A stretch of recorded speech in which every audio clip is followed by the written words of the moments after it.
கல்யாணத்துல அரசாணி பானை தூக்கிட்டு வர்ற மாதிரி அண்ணனோட போட்டு வர்றீங்க. என்னடா வெறுங்கைய வீசிட்டு வந்து நிக்கிறீங்க? நேத்து வேலை செய்துகிட்டு வெறுங்கையோட தானே வீட்டுக்கு போனோம். கூலிய அதிகமா கொடுக்கறேன்னு பண்ணையார் சொன்னாரே, கடைசியில வெறுங்கைய விரிச்சிட்டாரே. ஏண்டா உங்க கூலிய நான் வாங்கி தருவேங்கிற நம்பிக்கை இல்லையா உங்களுக்கு? அந்த நம்பிக்கையில தான் நேத்து வரைக்கும் வேலை செஞ்சு ஏமாந்தான். இன்னைக்கு வர சொல்றீங்க?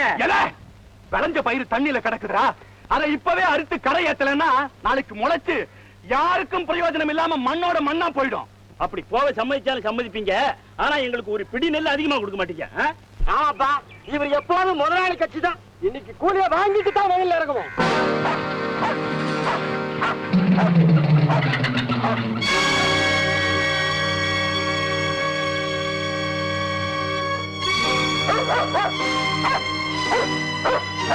தம்பி தம்பி, வாயில்லாத ஜீவன் அதை போட்டு ஏன் அடிக்கிறீங்க? திங்கிறதுக்கும் கொலைக்கிறதுக்கும் வாய் இருக்குல்ல. கோழிய புடிச்சிட்டு வான்னு ஏறி விட்டா அதை விரட்டிட்டு வருது. அடிச்சு கொள்ள வேண்டாம். ஊரா ஓட்டு கோழிய புடிச்சிட்டு வரலன்னு அதை போட்டு அடிக்கிறீங்களே, அது கேவலம் நாய் ஜென்மம் தானே. நீங்க சொன்னது அதுக்கு புரிஞ்சுதோ இல்லையோ? டேடே, உபதேசம் போதும்டா. நீ போன விஷயம் என்னாச்சு? ஆளுகளை வயல்ல இறக்கி விட்டியா இல்லையா? இல்லைங்க, உள்ளூர் ஆளுங்க கண்டிப்பா வயல்ல இறங்க முடியாதுங்கிறாங்க. அதிகம் கூலி கொடுக்கணுமா, அதுக்கு சம்மதிச்சா தான் வேலை செய்வோம்னு அடாவடித்தனம் பண்றாங்க. நன்றி கட்ட பசங்க. இப்படி சரியான சமயத்துல கழுத்த இருப்பாங்கன்னு எனக்கு தெரியும்டா. எதுக்கும் தயாரா இருக்கணும் தான் நான் வெளியூர் ஆளுங்களை ஏற்பாடு செஞ்சுட்டு வந்திருக்கேன்.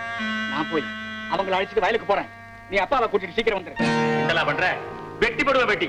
முதல்ல இந்த இட்லி வெட்டுங்க, அப்புறம் என்ன வெட்டலாம். எடுத்துட்டு போ, நான் சாப்பிட போறது இல்ல. என் மேல என்னங்க கோவம்? நீ ஏன் பின்னாலே வர? நீங்க எனக்கு முன்னால போறீங்க. உங்க பின்னால அழிஞ்சு கைகால எல்லாம் ஓஞ்சி போச்சு. எங்க உட்கார போறீங்க சொல்லுங்க, அங்க வச்சுட்டு நான் போறேன். எனக்கு வேலை இருக்கு. நான் உட்கார போறது இல்ல. முதல் இட்லி சூடா எடுத்து போட்டியே உன் புத்திர பாக்கியத்துக்கு. அவன் அதை சாப்பிட்டுட்டு வேற வேலை இல்லாம நாயை பிடிச்சு அரைஞ்சிட்டு இருக்கான். அறுவடை நடக்குது போடா, இல்லன்னா ஆளு கொஞ்சமா அறுத்து எடுத்து சோறு கொண்ட பொண்டாட்டிகளை கொடுத்துருவாங்கன்னு சொன்னா அவருக்கு வயலுக்கு போறதுக்கு கார் வேணுமா? ஏண்டி கார்ல பாடி நான் கட்டு முதல் பண்ணுனேன். இத நீங்க அவங்க கிட்ட எல்லாம் கேட்கணும். கேட்டா முறைக்கிறானே. உங்ககிட்ட எதுக்காக சொல்றேன்னு சொன்னா, அவனை உட்கார வச்சு சோறு போடும்போது பக்குவமா அவன் காதுல போடும். ஐயா, என்னடா ஐயா கண்ணு, அறுவடை நடக்குதா இல்லையா? இல்லைங்க, நம்ம ஆளுங்க கூலி தகராறு பண்ணிக்கிட்டு வயல்ல இறங்க மாட்டேங்கிறாங்க. தம்பி கிட்ட சொன்னேன், வெளியூர் ஆளுங்களை அழைச்சிட்டு வரேன்னு போயிருக்காங்க. என்னடா இது, அவன் அடியாட்டில் அடைச்சிட்டு போய் அங்க தகராறு பண்ண போறான். புறப்படா சீக்கிரம். ஏன்டா சும்மா நிக்கிறீங்க? இறங்கி அருங்களா. டேய், ஐயா சொல்றது காதுல விழுகல, இறங்குங்களா. அவங்களை ஏண்டா பாக்குறீங்க? நீங்க எல்லாம் துணிஞ்சுதான வெளியூர்ல இருந்து வேலை செய்ய வந்திருக்கீங்க, பின்ன ஏண்டா பயப்படுறீங்க? டேய், முன்னாடி நான் இறங்குறேன், ஏன் பின்னாடி வாங்க. வயல்ல இறங்குனா காலை வெட்டி விடுவேன். கட்ட மாட்டேன். சொல்ல சொல்ல வயல்ல இறங்குது. ஒத்த வாங்கிட்டு தான் கரையேறும் போல இருக்கு. மாணிக்கம் புடுறா மாட்டேன்.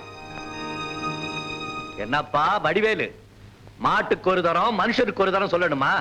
நல்ல மாட்டுக்கு ஒரு சூடு. ஐயா, நாங்க வர்றங்க. நாங்களும் கூலிக்காரங்க, அவங்களும் கூலிக்காரங்க. எங்களை மோத விட்டு நீங்க வேடிக்கை பார்க்காதீங்க. வாங்கடா போலாம். போறீங்களாடா? போங்கடா. நான் ஒருத்தனை இறங்கி அத்தனை அறுத்து கரையேத்துறேன்டா. ஐயா, வயல்ல இறங்குறது கட்டு, முதல்ல மனசு இறங்க. இவங்க என்ன கேக்குறாங்க? வயிற்றுக்கு பத்தல 4 படி கொடுக்கிற கூலிய 5 படியா கொடுங்கன்னு கேக்குறாங்க. அவ்வளவுதானே? ஊர்ல 4 அடி நடந்தா 3 அடி இடம் உங்களுக்கு நல்லா வேற விளைஞ்சிருக்கு. கொடுத்தா என்ன? கொடுப்பான்டா, கொடுப்பான். இதோ இருக்கிறான் உங்க அப்ப ஜமீன்தாரு, சேர்த்து வச்சிருக்கிறாரு, அள்ளி கொடுக்க சொல்லு. எனக்கு முன்னால எங்க அப்பாவை மரியாதை குறைவா பேசாத, அப்புறம் நானும் மரியாதை தவறிடுவான். அவங்க சொல்றதுல என்னடா தப்பு? அது நியாயம் தானே. என்ன நியாயத்தை கண்டுட்டீங்க? இந்த ஆளுங்க கேட்கிற கூலிய நியாயம்னு நினைச்சு கொடுத்தா அடுத்த போகத்துல சந்தோஷமா கலப்பே கொஞ்சம் அழுத்தி பிடிச்சானுன்னா குடுக்கிற கூலி ஒரு மூலையில வளைஞ்சிட்டு போகுது. ஏய், அவங்க ஏன் ஆளுங்கடா? நாளைக்கு வேலை இல்லைன்னா சாப்பாட்டுக்கு ஏன் வீட்டு வாசல தாண்டா வந்து நிக்கணும். கல்யாணம் கருமாயிருந்தா நான் தாண்டா கொடுக்கணும். அவங்கள திட்டதுக்கும் அடிக்கிறதுக்கும் கூட எனக்கு உரிமை இருக்குடா. ஐயா, உங்க ஆளுக்குதான் நல்லா திட்டுங்க, அடிங்க. ஆனா முதுகுல அடிங்க, வயிற்றுல அடிக்காதீங்க. மாணிக்கம் சும்மா இருக்க மாட்டேன். ஐயா, நீங்க ஆத்திரப்படாம வீட்டுக்கு போங்க. ஏய், இப்ப என்னடா சொல்றீங்க? வயல்ல இறங்கி அறுக்க போறீங்களா இல்லையா? என்னப்பா நீங்க இந்த பயலங்களோட பேசிட்டு? அவங்க இறங்க மாட்டாங்க. தண்ணீர பாதி தரையில பாதின்னு எல்லாம் அழிஞ்சு நாசமா போகட்டும். வாங்க. அப்படி அழிஞ்சு போக நாங்க விட மாட்டோம். நாங்களே வயலுக்குள்ள இறங்கி அறுத்து சட்டப்படி எங்களுக்கு சேர வேண்டிய நெல்லை எடுத்துக்கிட்டு ஒரு மணி நெல் கூட வேஸ்ட் இல்லாம உங்களுக்கு சேர வேண்டிய நெல்லை பத்திரமா உங்க வீட்டுல கொண்டாந்து சேர்த்துடுவோம். டேய், இறங்குடா வயல்ல. எனக்கு ஒரு ரூபா கொடு, மத்தவங்களை கூப்பிடு. டேய் வாங்கடா.